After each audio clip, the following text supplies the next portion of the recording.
everyone, welcome to my channel. Today is the second time I'm about to make cold processed soap. So this is something new I've been trying to do, and today I'm going to try the very popular tallow soap. I've never used it myself. I wanted to see what it was like, so I'm making tallow soap with coffee. So it's a little different. I've actually made the coffee. It's downstairs in my fridge cooling down. And I'm about to do my oils. So if you're interested in seeing how I do this, keep watching. All right, let's make some cold processed tallow soap.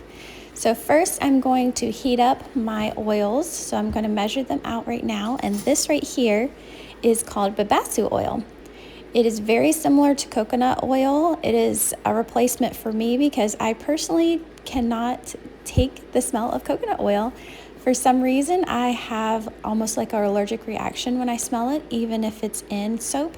So I was super excited when I found that there was an alternative because coconut oil is in a lot of stuff.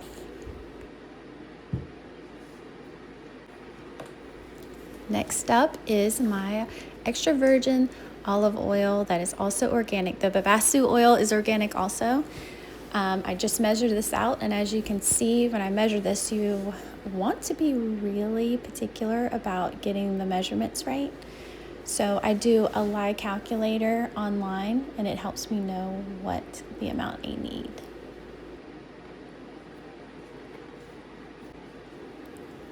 And I'm just going to add that to the Babassu oil. So I'm putting them all in the bowl separately, like measuring them separately so that I don't have to worry about if I put too much in the big bowl. So it makes a lot easier and less stressful. And here I am measuring the tallow. So the tallow has a really nice feeling. I really did like it, and I know it's very popular right now. A lot of people, it seems like you either love it or hate it. So I really wanted to try it and see if whose side was right, at least for me. I think it also depends on just you individually to see if certain products work for some people and not for others. But yeah, that way I could try it out and have it for anyone who else wanted to try it.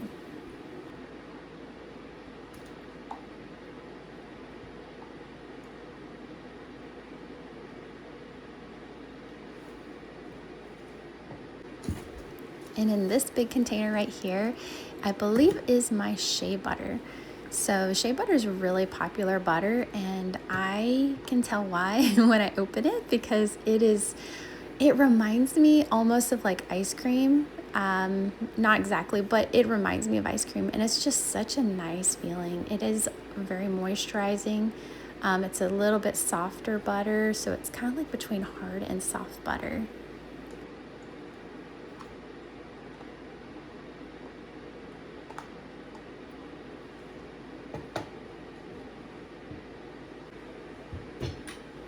So this butter is Kokum Butter. Kokum Butter is something that I don't think I knew anything about before I started making soap. I did a lot of research on what butters I wanted to use, what oils I wanted to use, and Kokum Butter is a harder butter. I really struggle when I use this, this tool right here. I actually switched over to, I found a really big metal spoon that I use now, but it is a struggle to get the coconut butter out because it is so hard of a butter, and it also takes up more volume, it seems like, than the other butters. So I had to put 2 containers, if not 3 containers of that in my bowl because it just took up more space while I was measuring. But I do like coconut butter. It's moisturizing, but it's also harder to make the soap harder, which usually if it's a harder bar of soap, then it lasts longer.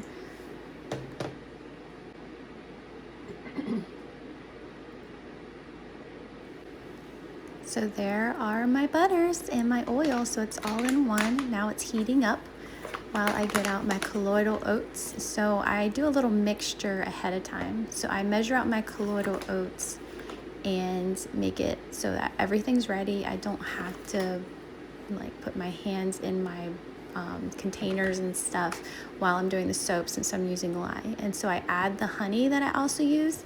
I use honey, it's organic raw honey, and it also helps with lather, and honey also helps you know, hold in moisture.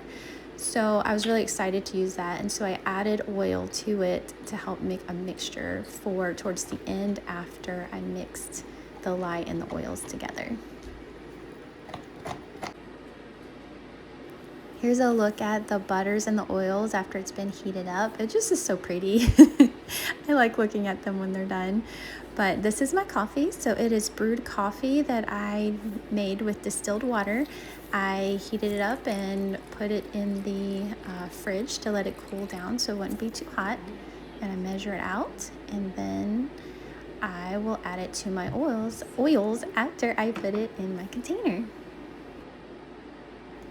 I really like this picture that I got right here off Amazon, and I liked how tall it was and how big it was, so I can make different batches. But I was very nervous about using lye, so that helped me feel a bit less worried about using the bigger bowls to make the soap, because I really didn't want it splashing up on me and me worrying. The less worry I had to think about, the better. So one of the things that I do that's a little different than most people do, as you can see, I'm actually mixing all that together before I put the lye in. But the lye that I use is a 50-50 lye solution, which means it has water and lye pre-mixed. And then I add extra liquid to that. So I learned how to do that online, but it helps me not have to mix the lye with the water.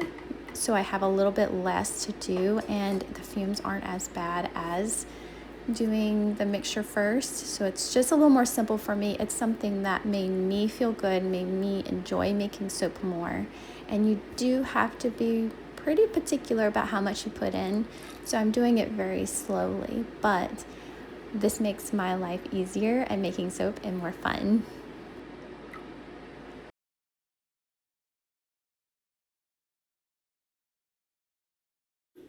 So right here, I go back and forth at swirling it and then doing the mix so that I don't use the blender up too much. It generally takes just a few minutes, it feels like, when I do it. So I feel like this mixture, this formula really does well with bringing it to trace without taking a lot of time to sit there and mix it.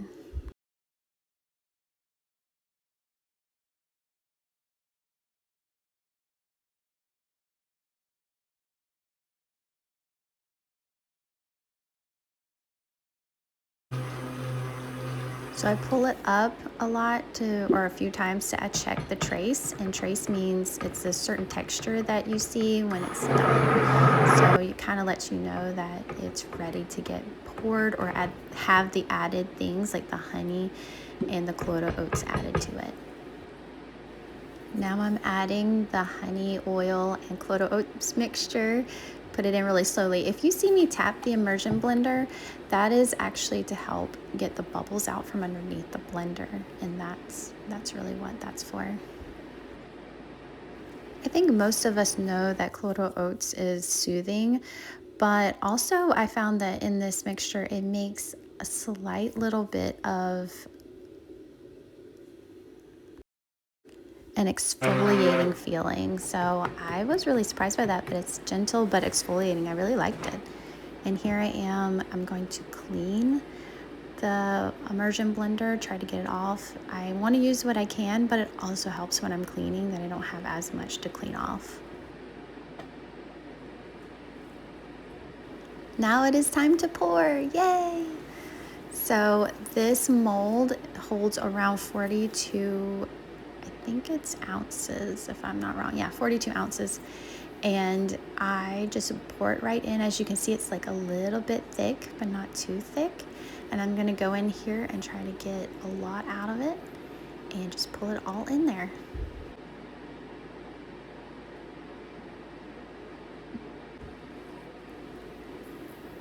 So I'm gonna smooth it out, and then I'm gonna kind of like bang it on the desk so that I can help get like any bubbles that may be out from underneath and like settle it down.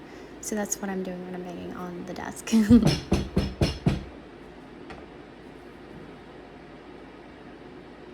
So there are so many designs you can make. I wanted to keep it kind of simple, so I was like playing around, as you can see. And then I'm going to actually add some coffee grounds, the same coffee grounds that I used to make the coffee, on top to give it a pretty little color. And it also makes it have that like coffee smell. This is an unscented bar, so this little bit of coffee on the top will give it a little bit of scent, but not be like overwhelming.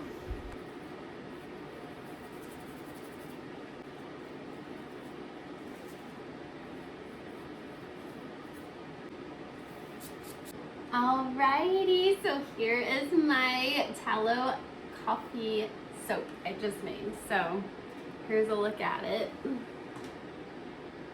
little bit different design, and I put some coffee grounds on top. So this is really fun. I did enjoy doing this. So I actually think I really do like making soap. So if you're interested in making soap, tell me what your questions are, and if you are a soap maker, leave some comments and let us know what we can do better. I hope you enjoyed this.